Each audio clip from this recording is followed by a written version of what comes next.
The Cape of Good Hope, at the southernmost tip of Africa, the meeting point of the South Atlantic and Indian Oceans.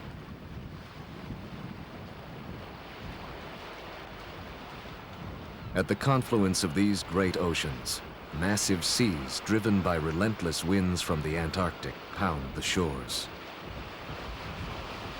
Mariners call this the Cape of Storms, an area littered with shipwrecks. This is the location of the Dyer Island Channel, a shallow and narrow passage between two low islands. During summer in the southern hemisphere, the weather is more moderate, and the seas relatively calm. Because of the many submerged rocks, piloting the boat requires extreme care. Because so there's narrow the channel, the boat can't maneuver all that well. And it gets quite bouncy and very uncomfortable.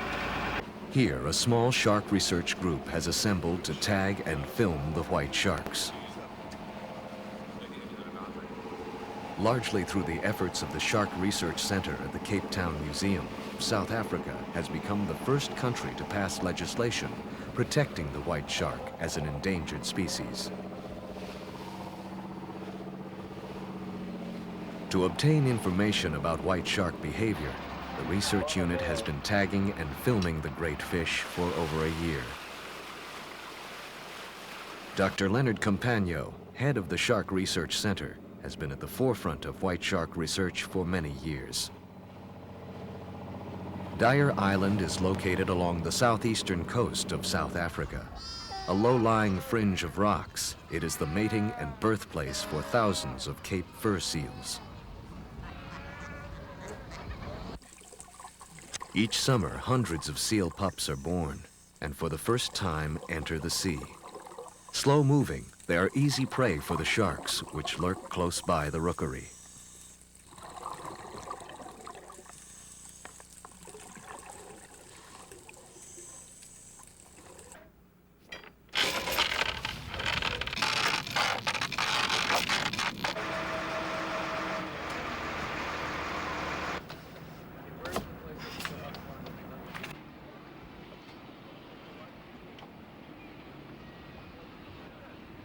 Shark research in South Africa has, until relatively recently, in the last decade or so, been primarily centered around shark attack. So not much has been done about actually trying to study the white shark as a biological organism, as well as an organism that is potentially endangered by people's activities. We sort of pride ourselves on being a low-budget research organization. We've essentially pared it down to the minimum, have existed from hand to mouth, but nevertheless are in my estimation, doing some pretty good stuff. We're beginning to find some answers. Okay, Wes, you're going to be in a cage on your own, okay? You have to signal to us so we can tell you which way you want us to pull the baits. If there's a problem in the cage, give us a distress signal. We'll bring the cage towards the boat. Pass us your weight belt first, and then we'll help you out. The two of you that are in the cage on your own, same applies. Wes Skiles, a professional cave diver from Florida, and the other divers hurry into their gear. Before the crew puts a chum mixture in the water, a 15-foot white shark swims near the boat. There's that shark.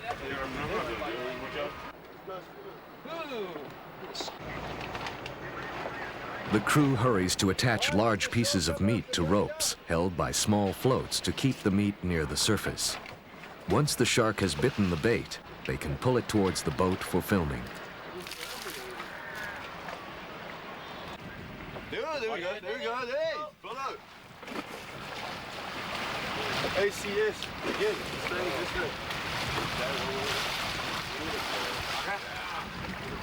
way. The cameramen hurry to enter the water. Though the sharks seem plentiful, they can easily disappear within a few minutes. The cameramen will work from 1- and 2-man cages to film the sharks.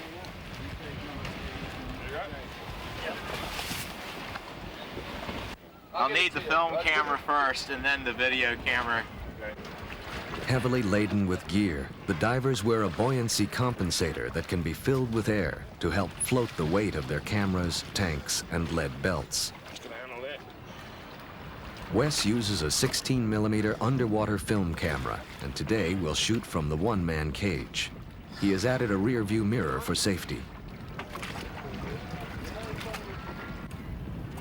As Walt Stearns, an American photojournalist, prepares to enter the second cage, another large shark approaches the floating bait.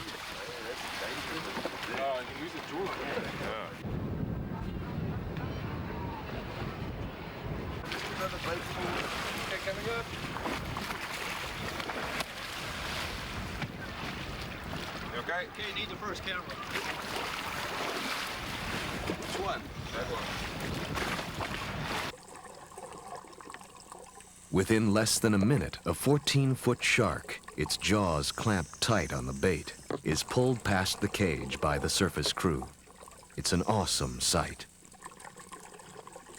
Then suddenly, from the opposite direction, another white shark approaches from out of the gloom. For a second, shark and diver confront each other eye to eye.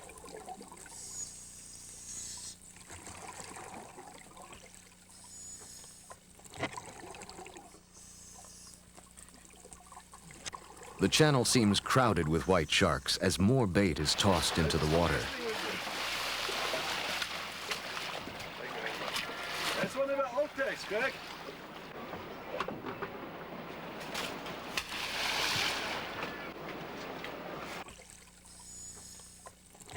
Trailing blood through its gills, the great white collides with Wes's cage, knocking his light meter from his hand and sending it to the bottom of the channel. Seemingly more concerned for his light meter than his safety, Wes leaves the cage and swims to the bottom to retrieve his meter. Obviously aware of the sharks, he quickly returns to the cage just as another of the great predators swings past.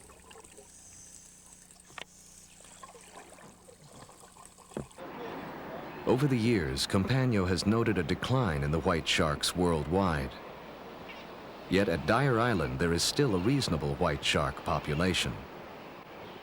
Dyer Island has, among other things, a big seal colony, which you can see right off on one side, and it also has a very large penguin colony with about 20,000 penguins. It has an aquarium atmosphere about it. There's a lot of fish here, there's a lot of seals, there's a lot of, there are other sharks, there are birds. To the white shark's viewpoint, almost a white shark supermarket.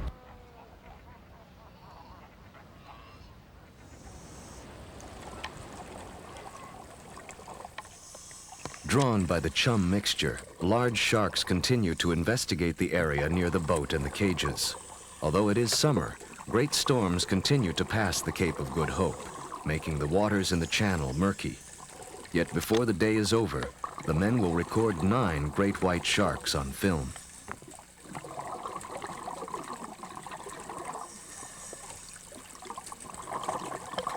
Now, a 14-foot white shark grabs the bait, and the men on deck begin to pull the shark toward the cage for Wes to film. The powerful shark strikes the cage, and Wes is thrown against the wire screens. Wes signals to Walt to film another shark. The sharks now seem to be coming from all directions, and both divers are kept busy swinging their cameras towards the next great fish.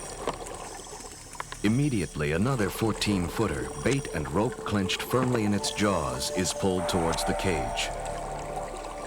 Refusing to release the bait, the shark crashes against the cage. Suddenly, in its frenzy, the great beast jams its head into the cage with the diver. Wes is knocked to his knees as the shark forces itself further into the cage. The powerful jaws and multiple rows of teeth flash back and forth above his head. He pushes against the fish with his camera, trying desperately to force the shark back out the wire opening.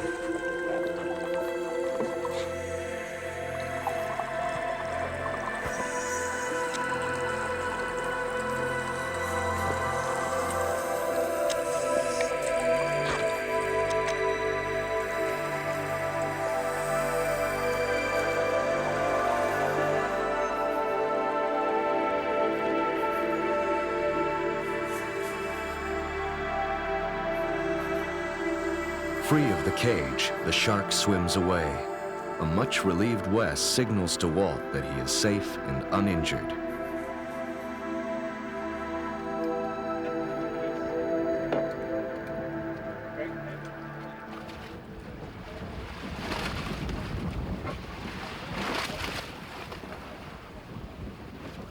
Unhurt and amazingly calm after his exciting and dangerous encounter, Wes is elated.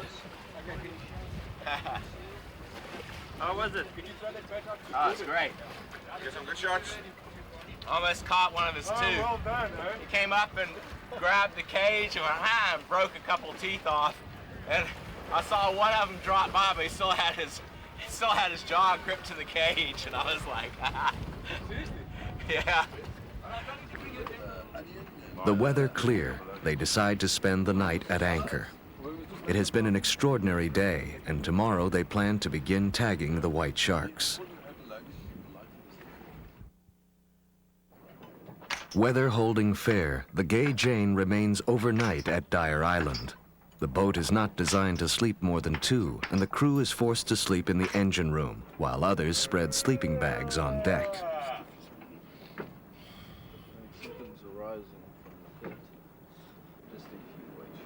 Good morning, gentlemen. Photograph. Responsible for the entire operation, Theo Ferreira prepares a huge breakfast for the crew. Theo, who established the White Shark Research Project, describes the nature of their operation. The White Shark Research Project was founded 2.5 years ago. Dr. Leonard Compagno and myself initiated White Shark Research in Southern Africa. In the last 12 months, White Shark Research has been operating very vigorously along the South African coastline, specifically the False Bay area, which adjoins Cape Town. And the area that we've been concentrating on very extensively in the last 6 to 12 months has been the Dyer Island area, where we have been doing a national color-coded tagging program and population dynamics very successfully.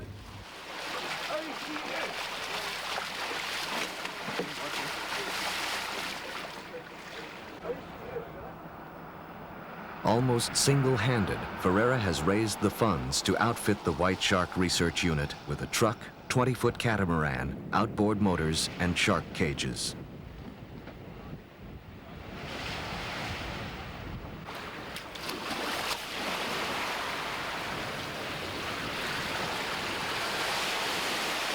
Responsibility for the Marine unit was assigned to Ferreira's son, Craig, who is now in charge of all the shark tagging efforts.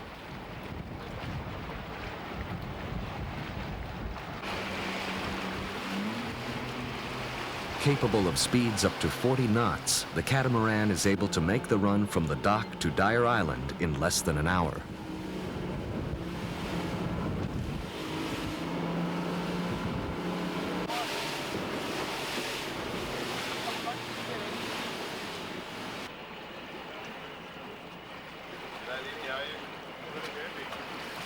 Arriving at the Gay Jane, anchored in mid-channel, they offload the cameras, cases of film stock, and diving gear.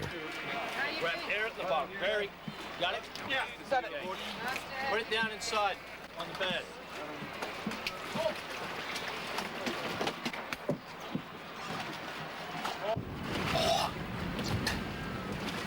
As the divers prepare to enter the water, white sharks are already attacking the bait.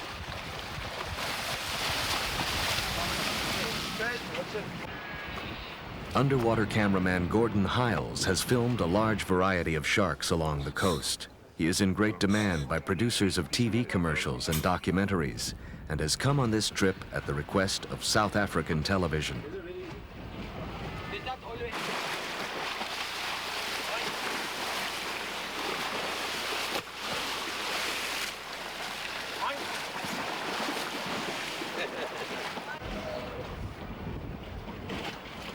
Heavily weighted, both men are assisted into the cages.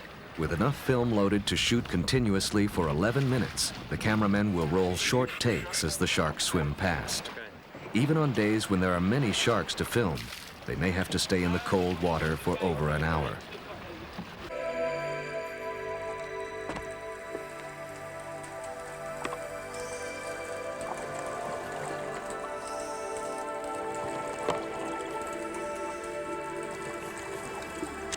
Having had one shark enter his cage, Wes cautiously surveys a beautiful 10-footer as it slowly makes its way past both cages.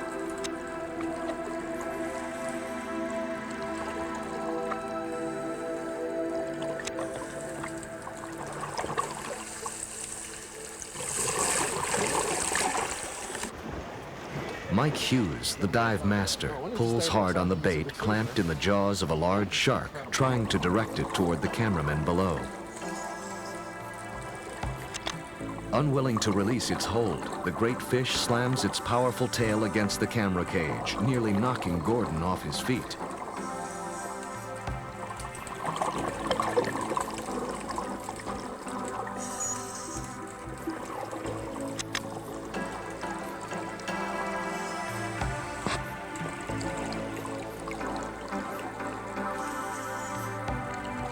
Undeterred, the shark circles the cages, displaying a fresh gash on its tail.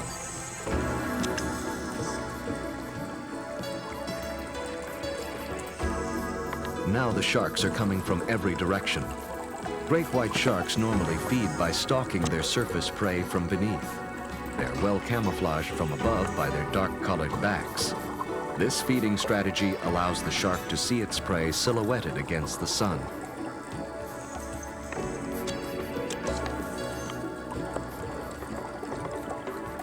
Before the day is over, the men film 8 sharks and are exhausted from the strenuous activity.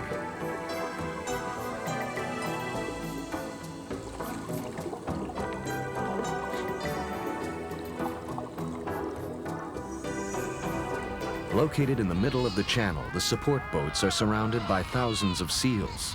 With so many young pups to feed on, the sharks continue to slowly pass back and forth. The film is very helpful to Dr. Campagno's white shark research. It allows him to identify the sharks previously tagged to determine their sex, physical condition, unique markings, and behavior. Filming completed, Theo now prepares for the tagging operations. First, the heavy cage has to be manhandled onto the gay Jane while more fish oil chum is prepared. The tagging procedure we use is almost primitive in its simplicity, and I think this is why we have achieved this great success.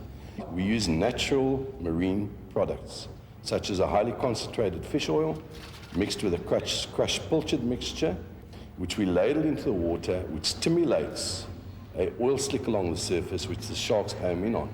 The baits are tied onto a natural fiber rope. The shark grabs the bait into its jaw. And once the jaws are locked, he will not release it very easily. So this affords us the opportunity to actually play tug of war with the shark. The sharks, in their inquisitiveness looking for the food source, will swim right next to the bait, almost posing to be tagged, and we lean over and just pop the tag into them.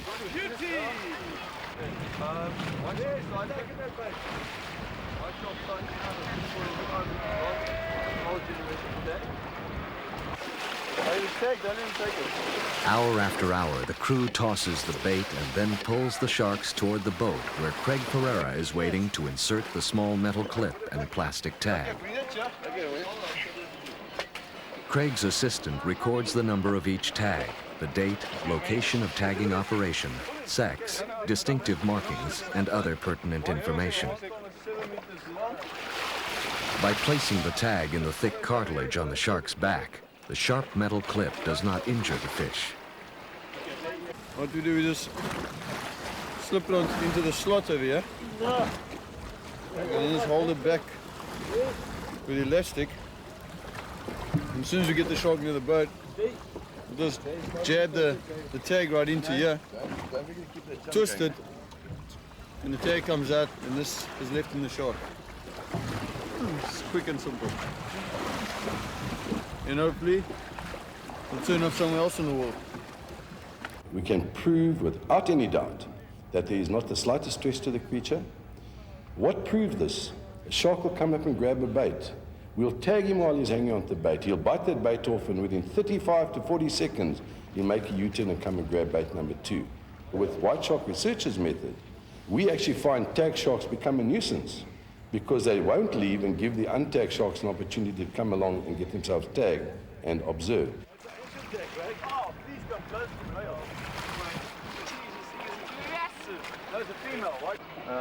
Now put your, put the tag number, AEH. Yeah. Yeah. About 2.8 meters long. We've been able to tag upwards of 70 of them, and we may have seen as many as 100 different individuals. With this sort of tagging, visual tagging, you don't have to kill the animal to recover the tag, and so other people can gather the same information. The tags are designed to be easily read, and so if one of these white sharks turned up alongside a diver or a fishing boat or whatever and the like, the tags have a simple code, but it's simple enough and large enough and conspicuous enough to be easily read. The sort of questions we posed initially in the project, we think are being answered, particularly in trying to determine what the status of the white shark is, what its population status is, and whether or not it requires protection. We think it does. We strongly think it does.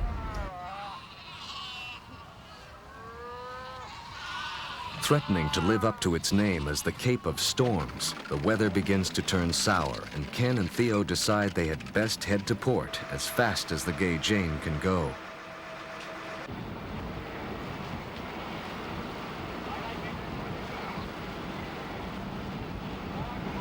Gay Jane, can you just tell us what you plan on doing now? The water's a bit rough. I think we're going to run back to Kleinby, over.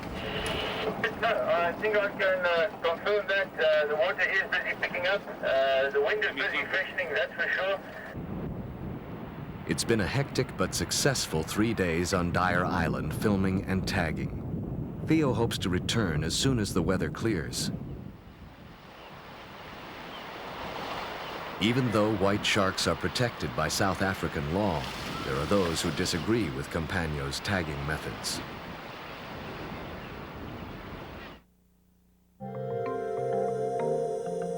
Two hours east of Dyer Island lies Strathspey, a small fishing village and harbor near Cape Agulhas, the southernmost point on the African continent.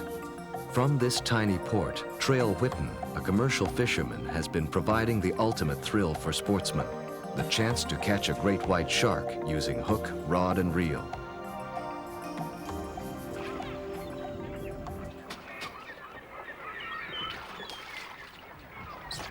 Whitten catches small bronze whaler sharks, removes the hooks from their mouths, and inserts a great white hook into their dorsal fin, then throws them back in as bait for white sharks. Today, a South African businessman will fish from Trail Whitten's boat in hopes of hooking a white shark. He will not have to wait long to test his skill.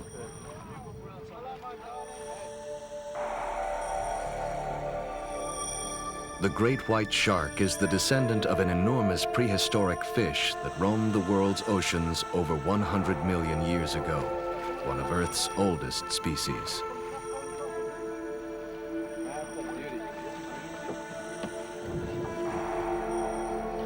Trail Whitten has been a fisherman for most of his life. Now operating a sport fishing boat for hire, he takes paying customers out to catch the white shark, tag it, cut the line, and release it. A controversial technique because of the potential damage the steel hook can cause to the shark's vital organs.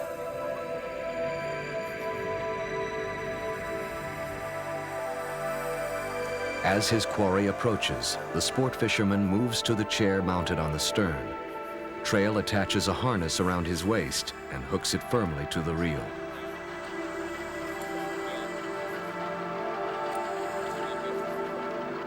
Now it is only a matter of time before the great fish swallows the bait and hook.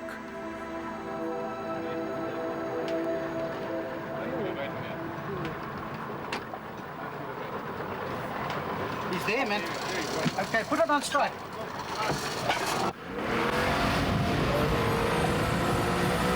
Seeing the shark take the bait, Whitten pushes the throttles full forward, and the angler sets the hook into the shark. Although the white shark is protected by South African law, commercial fishermen like Whitten defend their position of catching the sharks for pay because they also tag and release them.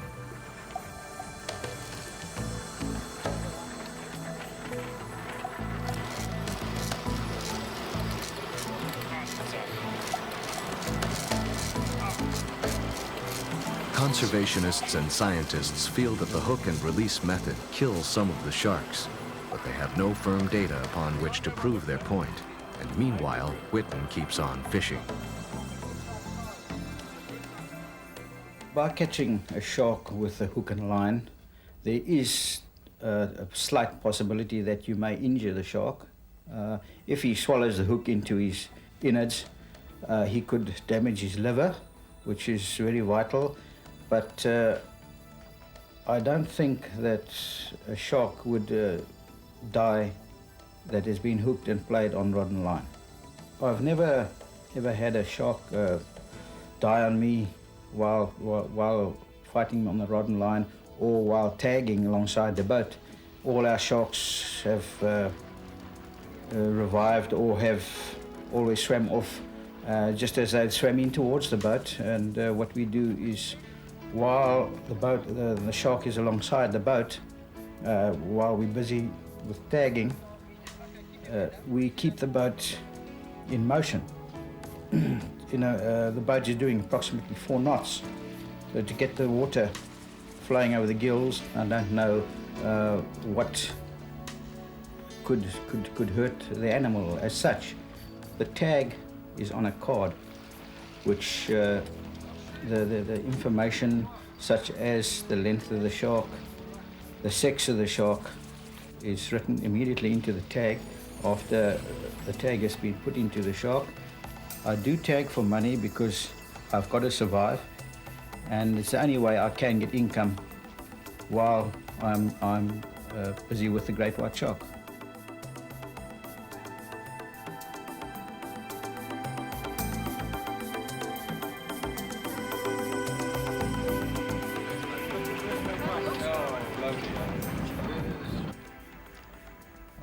With the new law governing the great white shark, I am glad that the great white shark is being protected, but as I have been working with the great white for 2 years before the law came in effect and tagging great white sharks for research, I feel that by leaving me out of the tagging program has been very unfair.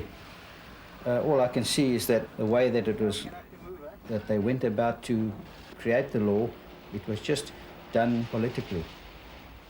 The law banning the killing of great white sharks, I fully agree with. I would say that the recreational fisherman who spends millions and millions of rands in this country has got a right to be able to catch, tag and release great white sharks. I've tagged up until now 51 great white sharks, and I hear that Dr. Campagno has got a great white research unit going, and apparently he also has tagged a number of great white sharks. Weather clear, the Gay Jane is once again at anchor in the Dyer Island channel.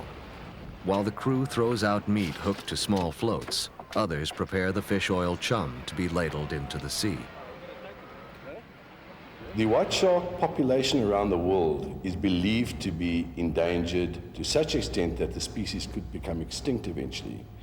What we are doing over the next 4 to 5 years is going out, doing a concerted tagging program where we will eventually hit a point where more tagged sharks in relation to untagged sharks make their appearance, and at that point we can do a percentage factor and come back with a fairly accurate population dynamics report. The big one behind him. Hang on. There's another one behind him. Yeah, that's why it's pulled out. The big one behind him? I don't know. There must be something behind him. That's why it's pulled. Kom mee, there it comes. Hier, it's got it. White shark coming in. Small white shark. Pull. Pull. He's just untagged. Pull. Okay, yeah. No. There's a tagged one again.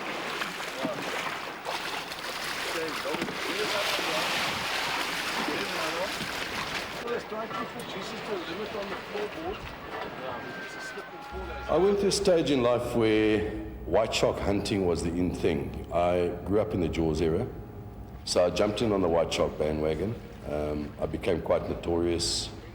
I had a lot of attention, and I basically thought I was doing one hell of a job out there, killing these man-eating monsters. At that time, to me, it was the ultimate challenge. Pitting my skills against the shark skills. But when I think back on it, it was a very lopsided battle. the white shark never really had a chance at any time. It is more than money that man will pay to catch and kill these powerful yet threatened giants. As their numbers decrease from overfishing worldwide, survival of the white shark is highly uncertain. The Department of Nature Conservation maintains a small research station at Dyer Island, where a park ranger lives year-round. Even in summer, great storms from the Antarctic send massive waves crashing against the shore.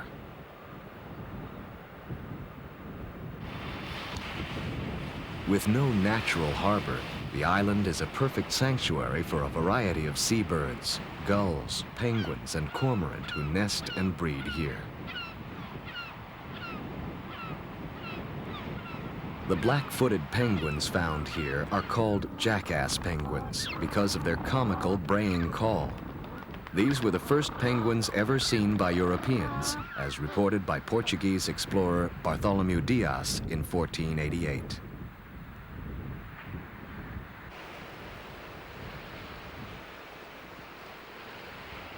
To land on the island, the Department of Nature Conservation has constructed a small concrete ramp across the rocky shore. Too shallow for larger boats like the Gay Jane, the Shark Research Unit crew must offload supplies from the rubber inflatable and the catamaran.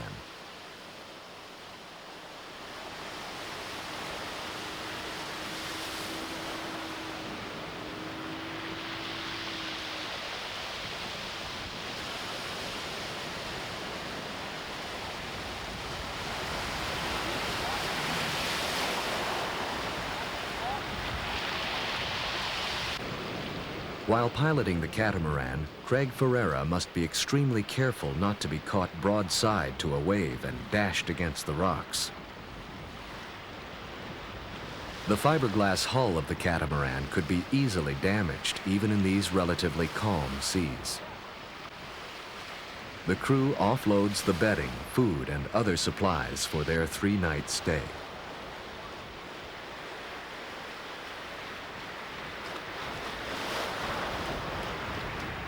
Like most research stations, the facilities at Dyer Island are cramped, but adequate for a few days. Even in summer, the nights will be breezy, and the constant roar of the pounding surf provides a continuous background. Finally, on dry land, the crew has a chance to relax.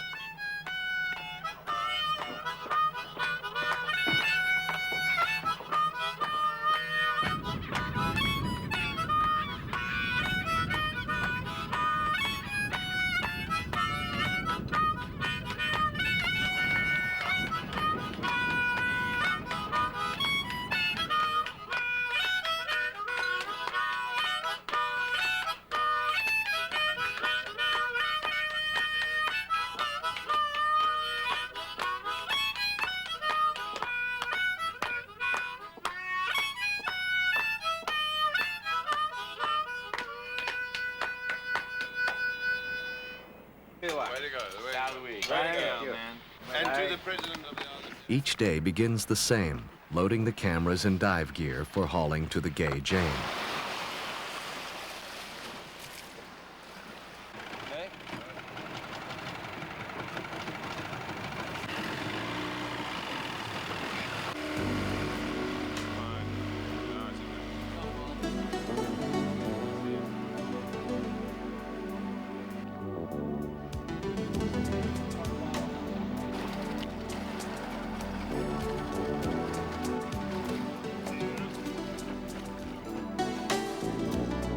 The entire crew will meet the Gay Jane as she enters the channel.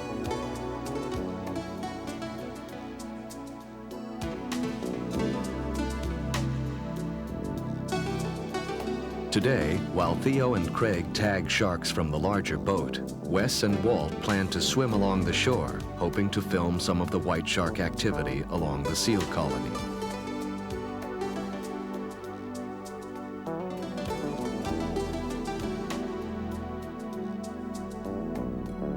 It's a perfect day. Almost no wind or waves, and a large number of pups are taking their first foray into the ocean.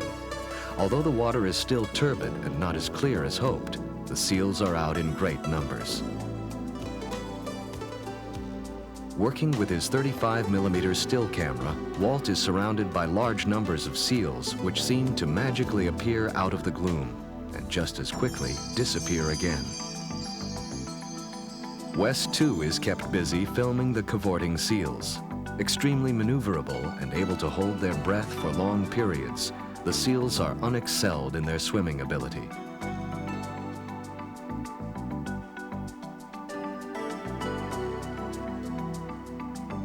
Moving closer to the shore to film the pups, Wes and Walt are the focus of much curious attention by the protective adult seals.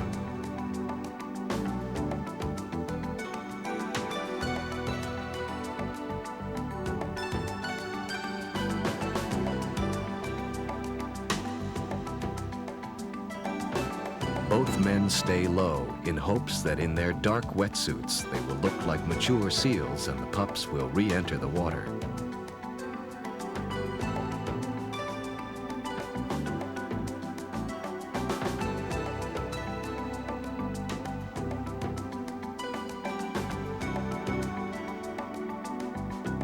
Wes is able to catch a pup swimming nearby and is rewarded with the thrill of holding a completely wild animal.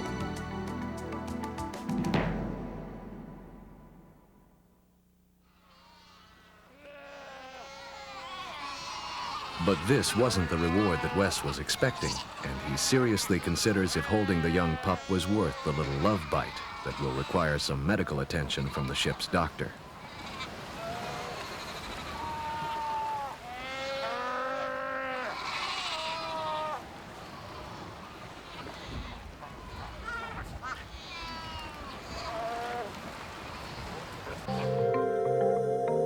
Returning to the Gay Jane, Wes has another encounter, this time with a large female seal.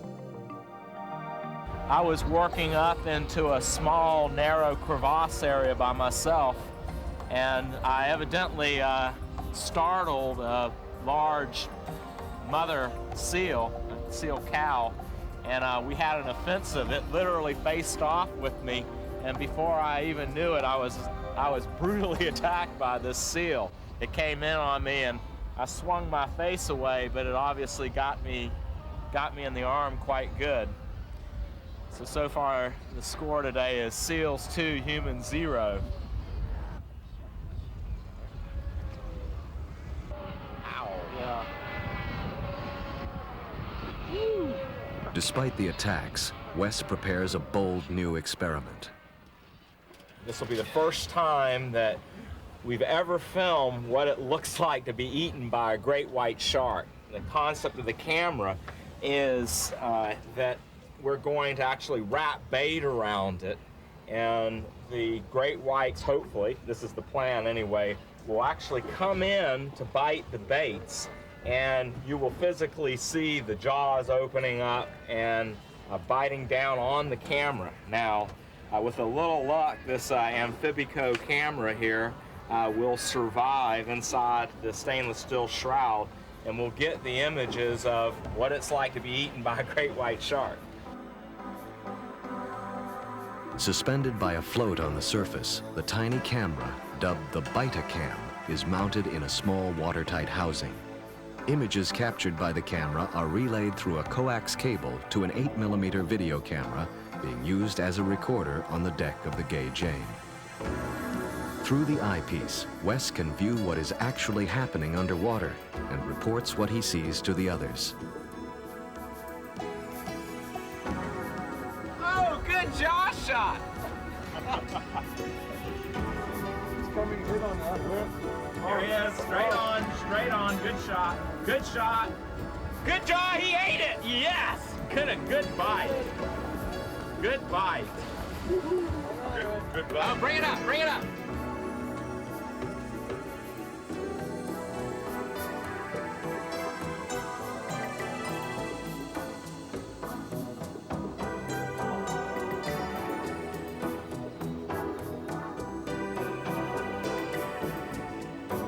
Well, we got it. He bit it. It was one of the risks, but we hope we can get it back. But I kind of figured when I designed this thing that I may lose it. That's why we were recording it here. The men launch a desperate hunt to find the Betacam, which was severed from the cable by the shark. Oh, you know, in the frame, you could see the jaw open up, and he came down on it, and that was it. He took off, obviously, and this came disconnected, and the picture went away. Now Walt, Wes, and Mike decide to make a last dive, where they will leave the cage while the white sharks swim nearby. Just watch for any Posturing. Any posture, watch any abnormal body movement. So what do you want our plan to be initially as far as how you think we should do this? Well, I think you're going to be out there with the movie camera. All right. And Walt's going to be where? Walt's going to be in the cage at first, Okay. you and me first, and then... Okay, you watch the front, and I'll monitor the back. Okay. All right. You think we should stay kind of close to the cage at first, or...? I think at first, just to check out the environment. All right. All right. Okay, cool. I'm just going to use it to prod with because Yeah. I reckon if you shoot it, you might just aggravate it a bit, you know. You don't want that to happen.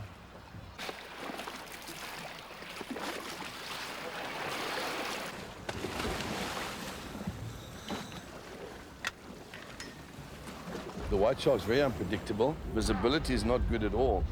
So they'll only come in view of the shark when it's very, very close to them.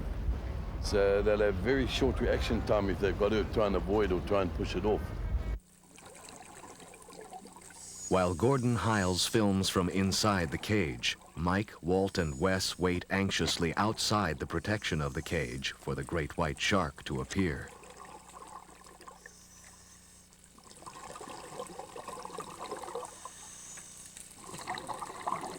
They settle slowly to the bottom of the channel to be less conspicuous.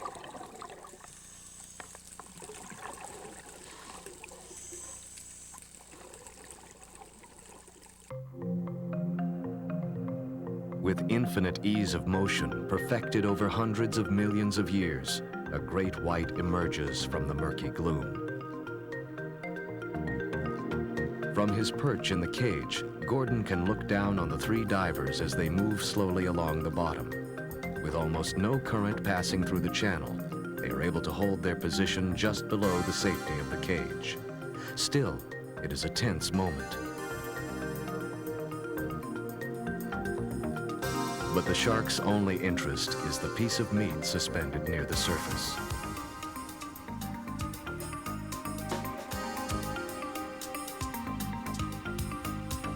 A second shark emerges from the side and again passes near the cage, paying little attention to the men below.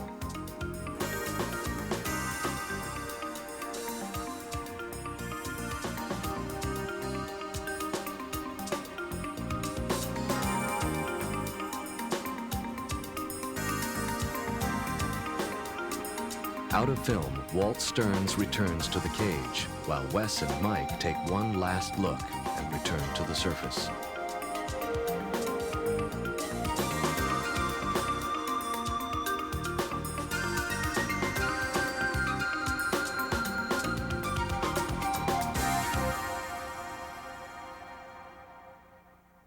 We saw him. For sure, I was sitting there, and I had drifted away from the guys a little bit, and I looked up, and he was really hitting the bait hard, and I got a couple beautiful shots looking right up, straight up at him. You didn't panic, you know, you just, well, there's a great white shark, you know, and that's it. But it was exciting. Yeah. Fighting impossible conditions to carry out the work they believe so vital, the Shark Research Project continues their studies in hopes of revealing the secrets of the sea's greatest and least understood predator.